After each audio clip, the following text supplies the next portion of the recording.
Hey y'all, I'm Brody and this is the KATS Couch. And today I'm here interviewing Mr. Labonski. Good morning. Could you give a brief description of what you do for the students that don't know? A brief description of what I do. My title is the Director of Fine Arts for the district. So I like to think of myself as an advocate for fine arts across the district. That means that I take care of thinking about kind of needs assessments for what goes on in our district, thinking about budgeting, trying to get supplies and materials and things to students that need different programs. I also spend a lot of time kind of bringing awareness about what's happening within fine arts to other areas of administration to make sure that they're aware of what we're doing, all the great things that students are doing, and also, some of the needs that come up throughout the year. I'm also kind of just, I like to also think of myself as a Swiss Army knife. There's a lot of parts of my job that are undefined, and kind of as needed. So for example, if we have to deal with transportation issues with moving our equipment for the band, that sometimes becomes something I'm working with. Parking lots on the north end for football games and making sure our fine arts students have access to the fine arts gate. So it's just, it's one of those things where I just find myself supporting fine arts all the way through the district.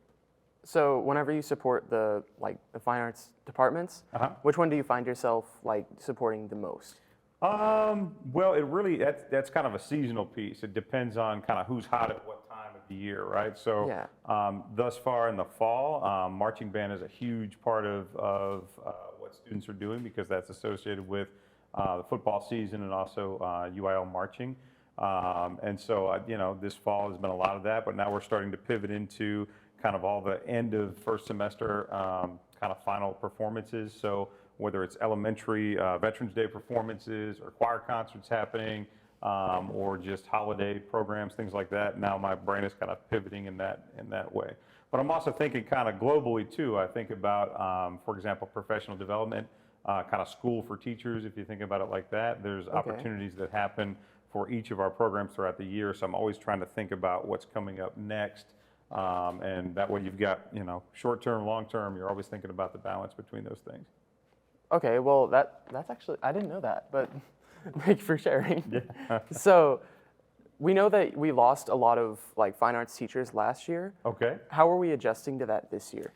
Well, it's kind of it's a challenging time in the world right now. There's a lot of just kind of unrest, and so you find that in teaching as well. There's just a lot of turnovers, and as you guys know, I mean, it's not a surprise to know that sometimes there's substitute needs and things like that. There's some kind of placements that we're missing, and I'm really, really pleased and proud that in the fine arts we have teachers for all of the jobs that we have in the district, all of the places that people have kind of interaction with students in the fine arts.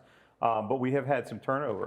There have been some people that we lost last year just to, them making different decisions or taking different jobs in different areas. That always happens. But the kind of how I think about that is if what you're doing, if your plan for what you're teaching, your curriculum is solid, then even if you have to pivot to somebody else that's a new teacher there's a good framework for them to come in and immediately start running with students. I mean, look at all the structure you have in this program right here. And as much as we love Mr. Evans, that structure's here. What he's done and what you guys have done is here. And if there was a change in that role, you guys would be able to continue because of all this cool structure and all the work that you've done building up to it. And we know that recently you've been promoted to the director. How has that changed? Is that much different from being in choir and such?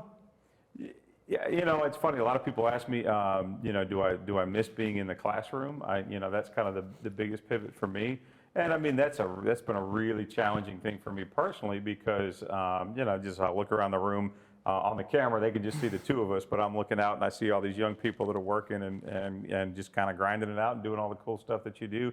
I do miss that. I miss that a lot. That's a huge part of decades of my career, and I like to think that I was an effective teacher.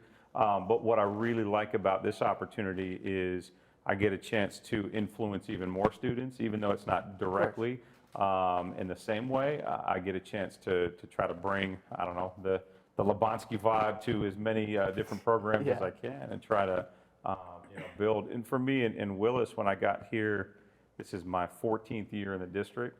You know, we kind of had a very small choir program when I first got here, and I feel that I've done I've invested a lot. I don't know, I hope I've done a good job of building that program to what it is, and I'm excited about the idea of trying to help the things I've learned in those 14 years, trying to use those skills and the problem solving that I've been able to do there, you know, kind of throughout the district.